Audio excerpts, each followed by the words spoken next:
Congo, Congo nde mboka. Soki tata wana tika na bokonzi, misala ya kobongisa mboka ekokende liboso. Oyo afandi 13 ans na ebonga asali eloko moko te. Gouvernement Kabila eyebi droit ya moto. Eza motema mabe. Bako critiquer mokonzi ya mboka, ba action mokonzi ya mboka. C'est normal. Mais okoko finga mokonzi ya mboka te. Congo ya Lumumba, ya Mobutu, ya Mzee Laurent Désiré Kabila. Et la question à dignité le kumu ya mboka. Problème na bango etaka ke Kabila azala lisusu te. Ba expliquer biso mobile to opportunité o izo sala ke constitution ebongwa. Révision il faut y aller là.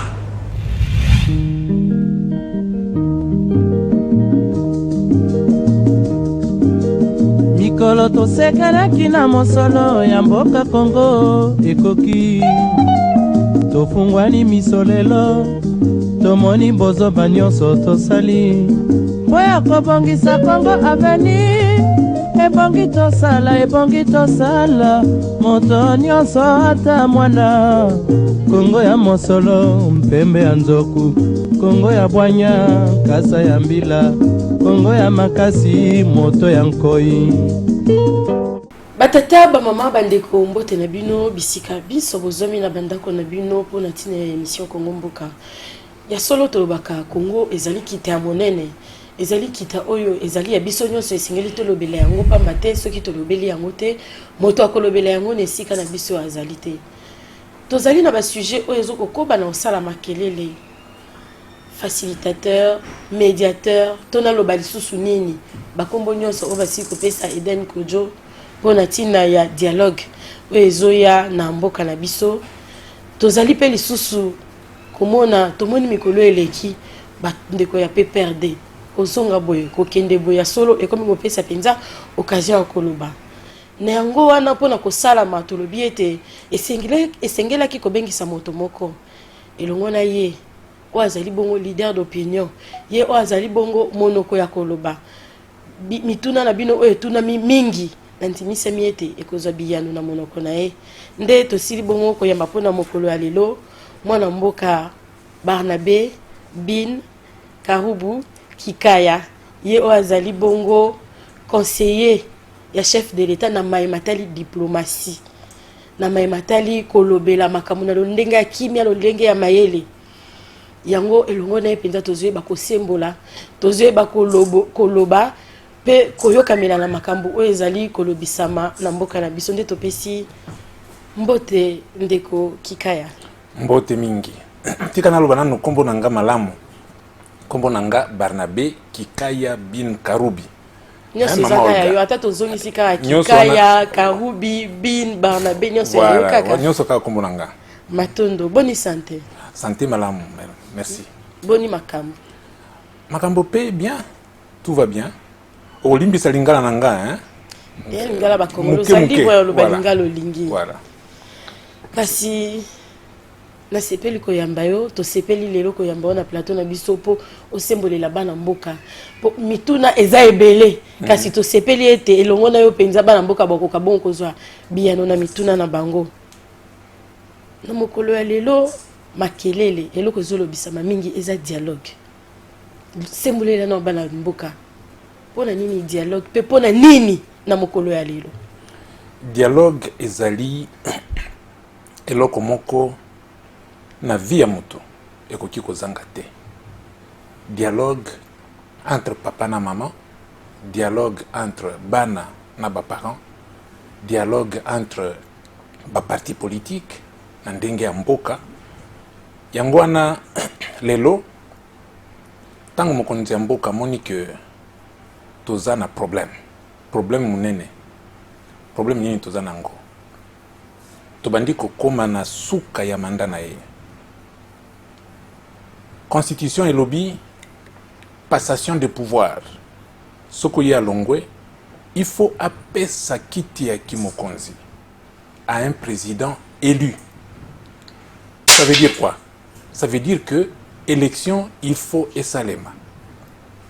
Alors, à quelques mois de la fin du mandat, nous avons un problème.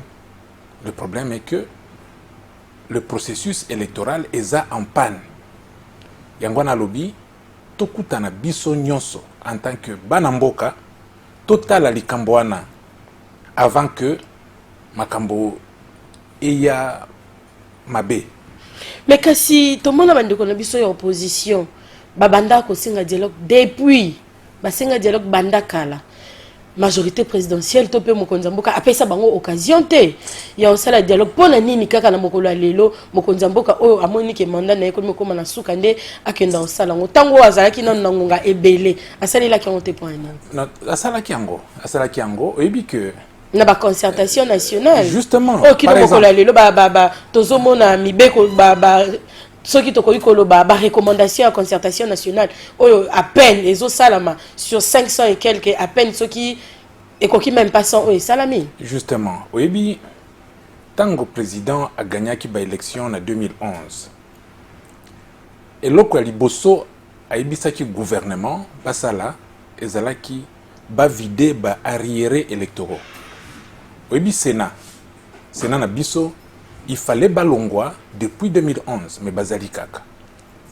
ba gouverneur de province il fallait balongwa pe depuis 2011 mais bazali kaka pona nini tant le président a pesi mitindo wana bosala bo vider ba arrière électoraux ça c'était au mois de février 2012 au mois d'avril M23 a attaqué biso mbongo nyonso oyo esengeli ekende na organisation ba élection et bandi okende na bitumba wana tosali soko 3 ans tozobunda kaka ti 2014 alors avec le peu de ressources que nous avons et que na bitumba alors pendant ce temps entre temps opposition à lobby seni il faut pas changer loi ndenge seni ezokamba musala na bango eza malamu te to changer loi sur la CENI. Ça nous a pris du temps. Il faut la décision de la CENI et ça les par consensus. Tolinki lisusu ndenge CENI ezo kambate. Ça nous a pris du temps. Opposition à Sengi CENI abimisa calendrier électoral. Basali calendrier électoral. Opposition a rejeté Ango. Basengi deuxième calendrier. Na deuxième calendrier wana, je voudrais insister sur le fait que deuxième calendrier prévoyait ba élection nyoso, ti élection présidentielle dans les délais. Donc na lelo sobandimaka mbele tokomi musika na préparation à l'élection. Ils ont rejeté.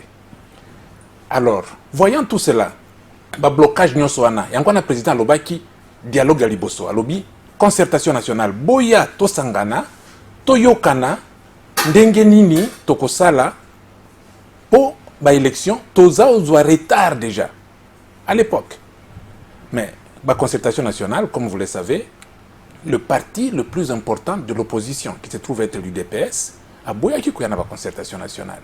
Pourquoi dans le lobby le parti le plus important? C'est parce que dans l'élection en 2011, le président a joué 48%. Tshisekedi a joué 36%.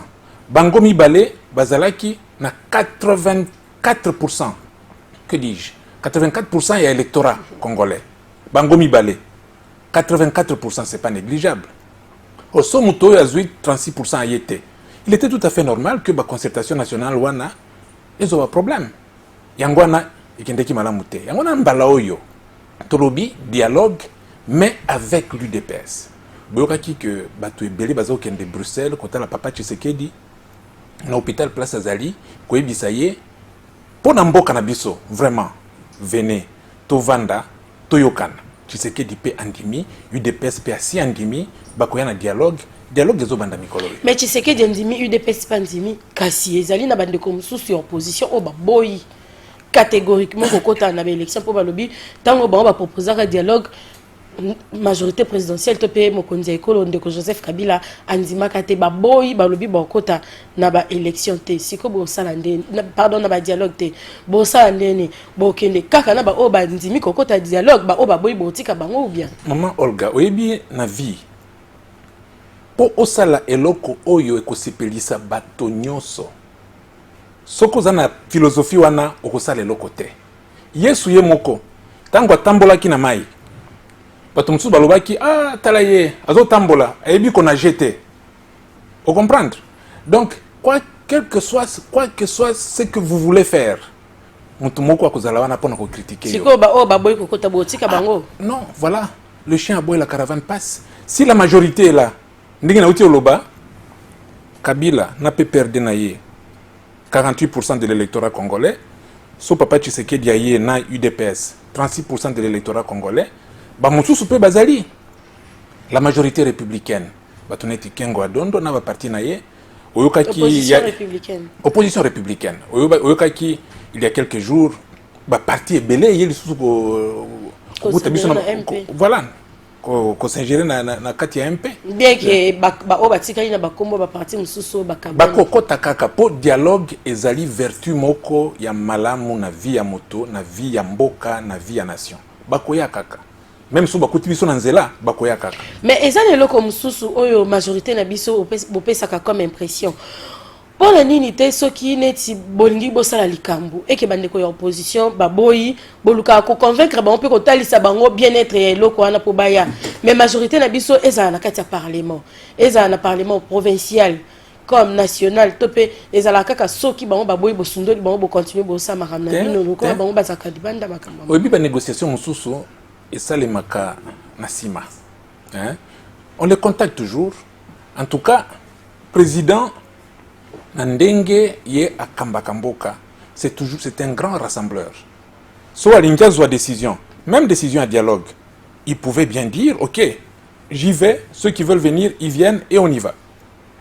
Mais azozela ti akozwa la majorité, une bonne majorité de la population congolaise, des partis politiques, de la société civile, so baye, on va aller de l'avant. Ça, il n'y a pas de problème. Mais na français balobaka est bien fou du cerveau qui prétend contenter tout le monde. Quelque chose, même na katianda konabino, ne crois pas que bana nyoso bakozala d'accord na makambo papa zosala.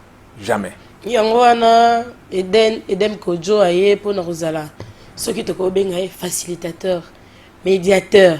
Azosa nyoso koluka ko sangisa, modérateur nyoso kara ye na kati po ni ONU. Monisco batindaki mutu mususu te ka Edem Kojo. Edem Kojo azali choix ya Union africaine. Choix ya facilitateur ezalaki opposition mutalobaki. So dialogue il faut ezala. Toza un facilitateur mutalibanda international mais président aboyaki. Alobaki non. Tala. Congo toza sikoyo na 55 ans. Mutu 55 ans asi akoli. Hein? Nous, en tant que nation, nous avons 55 ans d'âge. Mais dans la jeune démocratie, vous continuez à colombonner. Jeune démocratie, en effet, jeune démocratie, mais pour Toloba, Makambona Bisso, on n'a pas besoin d'un étranger, surtout pas Mundele, avant d'awana, neti papa na biso, alobisa bino yo salaboy, yangwana toboya. Si quoi le quoi le loni n'est changé. Non, président Lobi, ce qu'on a des conditions pour qu'il y ait un dialogue, j'accepte. Je mets de l'eau dans mon vin. J'accepte Tozwa facilitateur. Yangwana communauté internationale. Totuna Kinde ONU, l'organisation mère. L'organisation mère a se référé à OUA, na Union africaine. Organisation na biso continentale. Mama Zuma Pe, Oyakambaka Union africaine, a désigné Edem Kojo, un homme d'expérience. Un homme d'expérience, ancien secrétaire exécutif à OUA, Tangozalaka OUA, ancien premier ministre à Togo. Un grand homme d'État, Yende Akoya, assis à Yekutu, Asia bandi pe ba consultation to moni. Asia bandi ba consultation, akutana ki na président, akutani na membre CENI. Voilà, batu nyonso. Akutani pe na ndamba ba opposant. Voilà. Akutana sikoto zozela, akoloba ndenge nini? Makamuni akoloba après ba consultation. Mais kasi problème mususu ezakaka Edem Kojo ngo wana oyo lelo yo majorité présidentielle bozo betatolo. Que tous les facilitateurs ou asile koya Edem Kojo. Mais Edem Kojo, il y a quelque temps passé, Azala Kapé, médiateur na Burundi pour la Marambia, car Makambouya ou Maramba dialogue, et Simbate. Oui, et Simbakite, Neti Léopard, habitaki na Rwanda na match amical, et Simbakite. Mais le Léopard, habiti Angola, 4 buts à 2. Mais donc c'est pas parce que Simbaki les deux pays sont tout à fait différents. Exemple, na PCO, ce n'est pas parce qu'on a échoué quelque part qu'on va nécessairement échouer ailleurs. Et pas na biso, biso volonté ezali volonté de réussir ezali et puis Burundi aza déjà na guerre civile biso toza na guerre civile te bien que bato bazoluka kaka tokende na kati ya guerre civile yango wana toboyi guerre civile tolingi tovanda en tant que fils et fille de ce pays. Mais pour la nuit qu'on consulte mutu mususu te po yé déjà tomoni bande ko mususu ya opposition déjà bazoboya et puis so to lobi to landa tant mususu ezaka bande ko ezaka raté que po baza opposant mais so to lobi to landa makanisi na bango moko baza pe na raison pour la nuit to ko zo pe médiateur mususu te o to mona pe asala ba œuvre akenda peut-être cause na médiation na bamboka mususu simba pour la nuit ka personne ya Edem Kojo o majorité surtout aza ko applaudir eza choix na biso te na bisaki yo eza choix ya Union africaine. Union africaine m'a proposé Edem Kojo. Le quoi est-ce qui proposition beaucoup pour ça contre proposition pour le billet de oui, mais biso en tout cas en tant que majorité présidentielle totali CV naye totali makamboasi à sala totali personnalité naye to moni que Edem Kojo akoki ko sali sabiso na ba problème auto zanango. Alors il ne faut pas faire croire que l'opposition yon so boy Edem Kojo il y a des gens dans l'opposition aussi bandimi épais. Donc Edem Kojo il est là assis à bandi ba consultation naie dans quelques jours dans 2-3 jours il rendra public résultat de la consultation wana et j'espère je demande à Dieu que tout aille bien et que très bientôt nous en tant que Congolaises et Congolais on puisse se retrouver autour d'une table. Bondimi Sami était médiation naie na kati ya dialogue oyo ko simba penza. Te médiation te.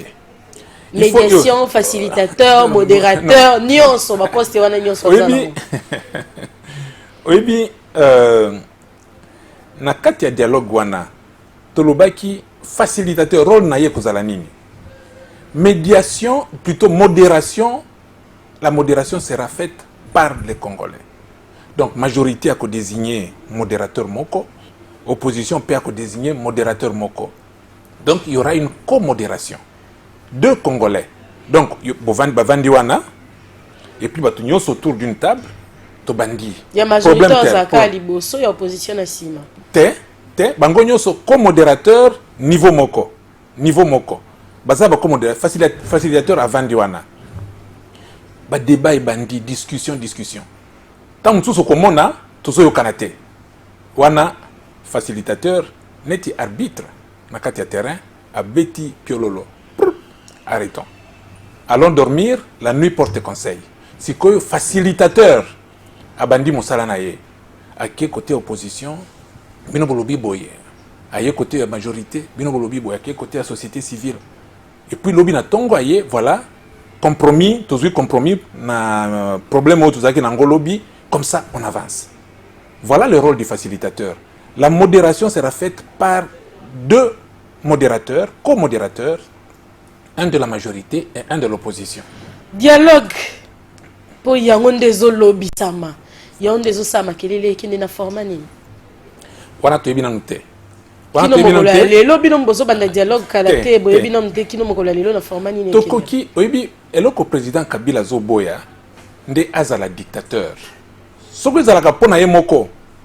Il pouvait désigner, OK, le dialogue 1 2 3 4, allez-y, format boy na boy. Non. Asali wana te. Facilitateur aye, la saliba consultation aye, c'est que on va mettre en place un comité de pré-dialogue. Comité wanande ko décider format nini, batu boni, et ko durer combien de temps, mbongo boni, tout ça. C'est ensemble biso nyonso to décider à venir en mboka na biso. Voilà eloko Joseph Kabila azoluka. Et il ne veut pas imposer lui-même. Mais il prend l'initiative pour Yende Aza, président de la République. Il est au devant de l'initiative. Mais il veut que la décision nyonso ezwama dans un consensus national. Lokola eza makamya mapono minde to lobela. Donc ba membre CNP ba ozana kati ya dialogue. Je ne pense pas. C'est ni eza institution d'appui à la démocratie. Et puis ndenge kombo nango elobi aza indépendant.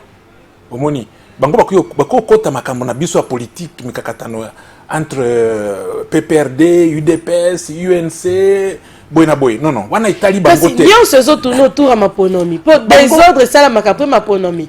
Bango nde faut bazala pe bazwa pas baye banine bakoyi ko sala po baye ba recommandation o epesa mana dialogue po baye banine bako sala po désordre bi matin après ma ponomi. Bango baza ba technicien.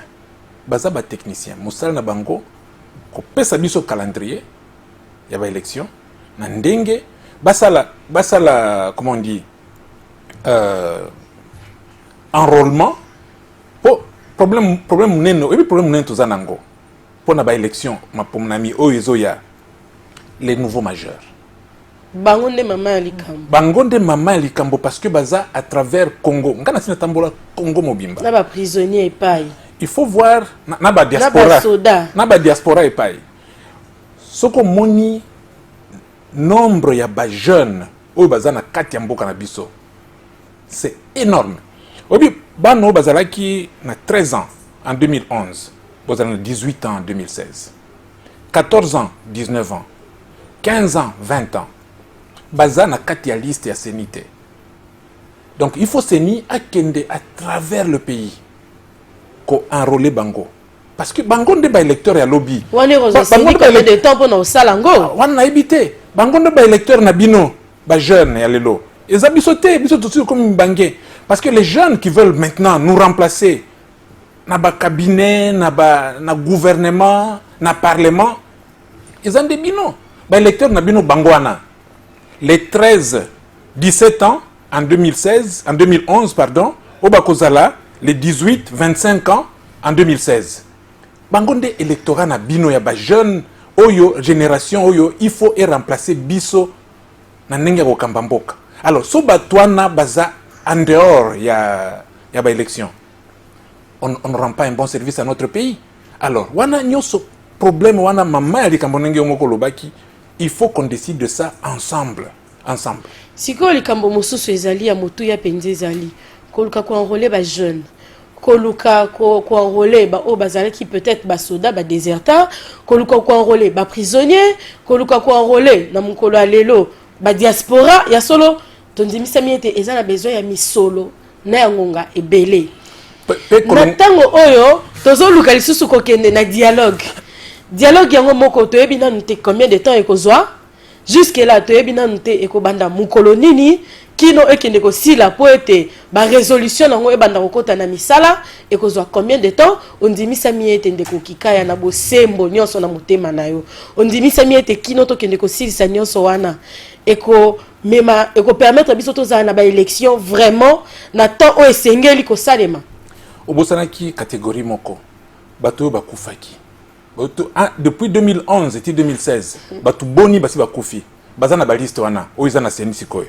il faut kolongola bango na la liste donc voilà donc eza musala munene en effet c'est justement ça tant on a lobaki na ibandeli ya émission na yo que processus électoral eza na panne.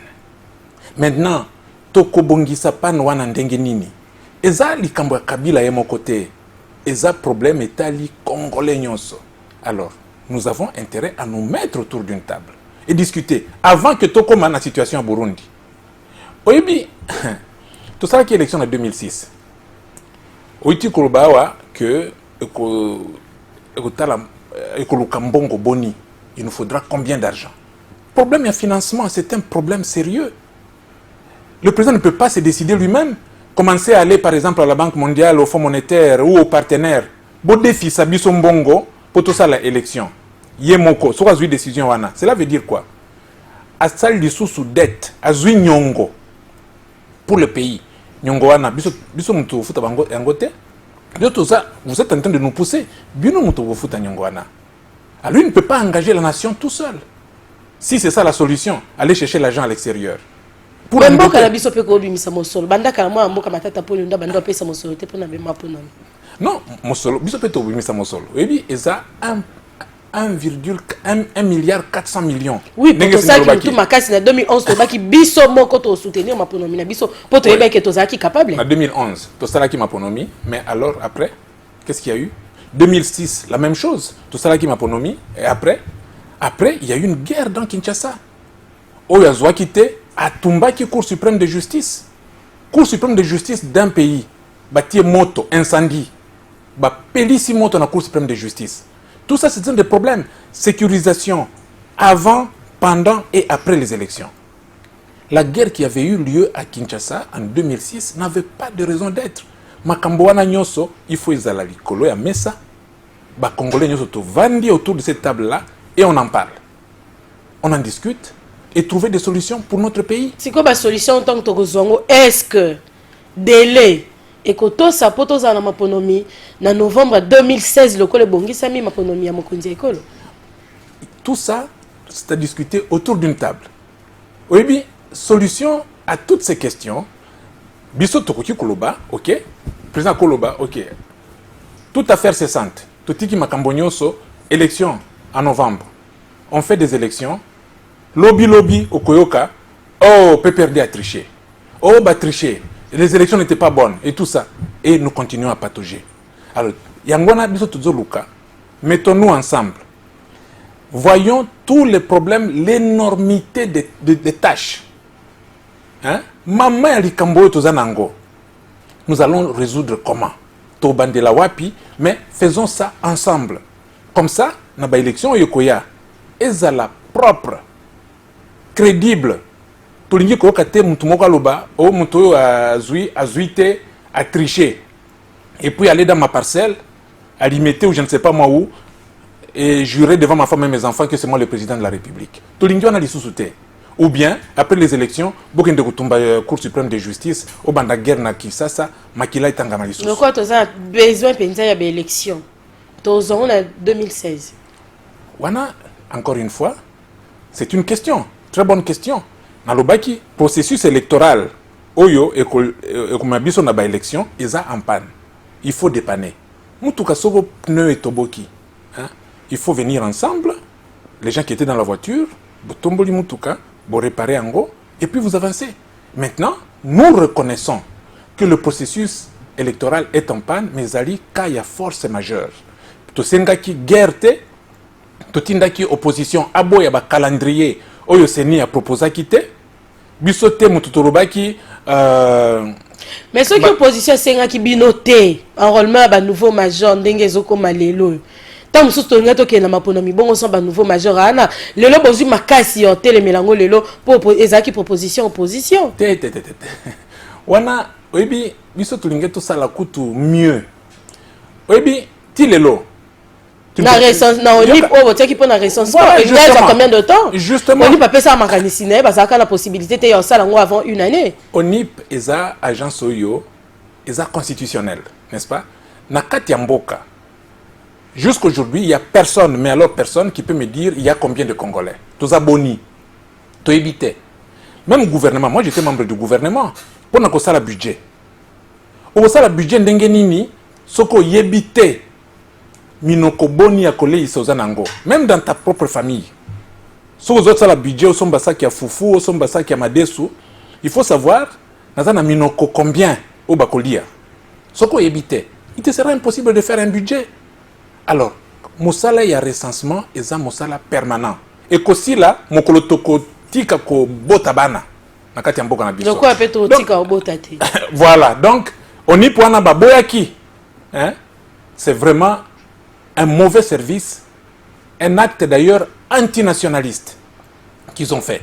ONIP, il faut à ça là, parce que comme ça, nous saurons, les Congolais, nous sommes combien d'argent quand nous allons budgétiser année Oyo, bana boni bakozana 7 ans ou bakota école primaire, combien bakozana 12 ans ou bakota CO, il faut toyer baba statistique wana pour gouvernement a wana kati ya Kisasa à ça le budget pour l'éducation, pour la santé, pour ceci. Bango toningi otia onip, oh onip wana makambo kabila, alingika kaza atika na pouvoir libela. Non monsieur. Ça c'est antipatriotique. Nazo tuno mutuna moko. Oyo ezotungisa bana mboka. OK, ebele ta mosusu batuni te me bana mboka bazotungisa mabalobi.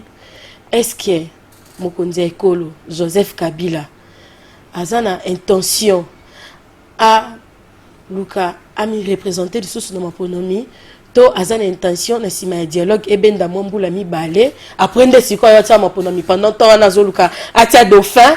OK, alors Luka représenter na moins 2 ans au poussana.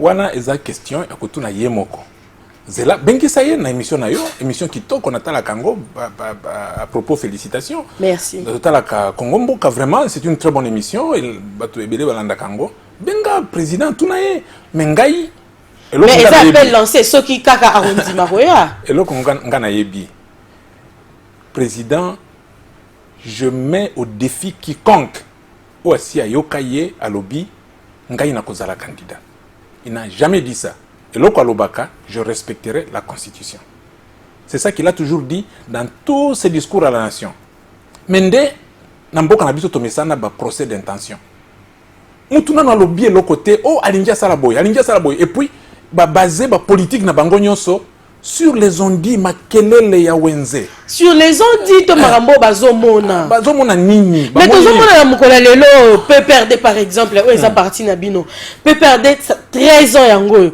to mona no PPRD asala ba activité ndinga za ko sala lelo te ba café politique ba déjeuner politique ba marche ba barbecue PPRD azoya nango makasi na mukolo lelo na combat nini mais combat ya ko conscientiser population mais yango comme on sa population mato imaele atuna mais finalement nini bazo préparer nini oui bazo tuna wana za bato opposition bazo ka comment on dit la jalousie motema likunya tout simplement le PPRD biso tuza parti ya peuple tozui mokambia sika Henri Mova Sakani secrétaire général na biso aye pe na dynamique mosusu aye pe na politique na ye ya lobby ngai na lingi na zala proche ya population. C'est pour cela que Yalingi n'a pas la secrétaire générale, il y a bureauté.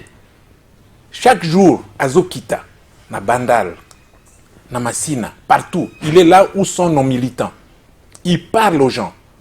Bah, activité wana, eza activité, eza vie normale et parti politique. Bah, mutu peki sa mutute, bango pe basa la activité na bango. So bani basa la activité, bo sel ba policier ba kangi. Ah, te, mais soko lingi ko troubler ordre public. Biso sala ki ba activité na biso, eza na tina.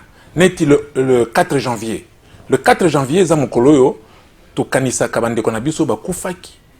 Ou ba Belge ba bomaka en 1959 après match à vite na stade Tata Raphaël na ba mususu bazalaki na place Imka na Kalamu. Ba Belge ba bomaka sur 500 personnes. Mais tout le monde qui le 17 janvier, le 16 janvier vous célébrez Kimze, le 17 janvier vous célébrez Lumumba, le 19 janvier bande kona biso opposition bangi balela. Bande ko ba kufa ki le 19 ba policier partout ba kangi ba empêcher bango même ba ko ta place bazaki na ba réunion pour la nini. Avant ça, le Bosani Koloba ezaki ba lancer ba track ba lobio opération allumette. Toko tumba, toko beta, toko buka. Police pe akoki kondimana te. Alors la police qui n'a rien à voir avec le PPRD. Absolument rien, la police eza police. Ye azolanda, ye musane kimia na kati ya mboka. Mais kasi na slogan na bino Kabila umela. A umela pona nini? Po ngongana, po akomi na suka manda zo kende na déjà. Mais a continuer umela pona nini? Est-ce que ça slogan ou bien cri du cœur ya ba militant na biso? Ba militant na biso ba moni ba œuvre ya Joseph Kabila. Ba moni ndenge kisasa ekomi.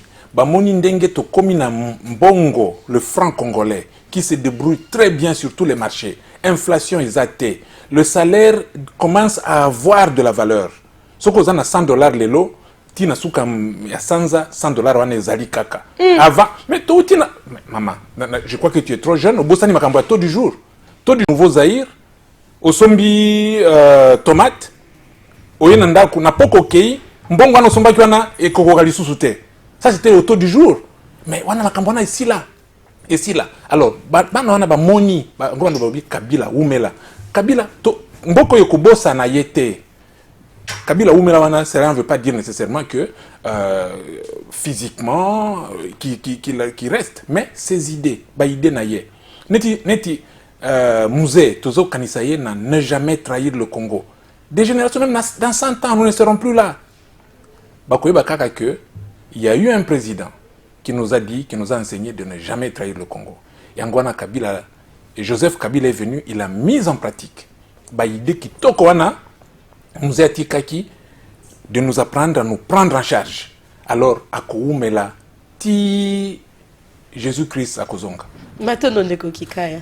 Merci beaucoup. Matondo pe mingi na bino bandeko balandi ya Congo Web. Pe mingi na bino bandeko balandi ya Congo Mboka ya solo bosili kolanda na bokebi nyonso. Mwana mboka Barnabé Kikaya ya solo asemboli pe ayanoli na mituna oyo bozalaki kotuna mituna oyo botindi pe bopesi bozubi yano na ngona ndimisa miete bosepeli bisika bozwami nde tomona nimbala sima na mwana mboka mosusu kaka pona bolobeli makambo ya Congo. Mikolo tosekanaki na mosolo ya mboka Congo ekoki tofungwani misolelo tomoni bozoba nyonso tosali mpo ya kobongisa Congo aveni ebongi tosala moto nyonso ata mwana Congo ya mosolo mpembe ya nzoku Congo ya bwanya kasa ya mbila Congo ya makasi moto ya nkoi.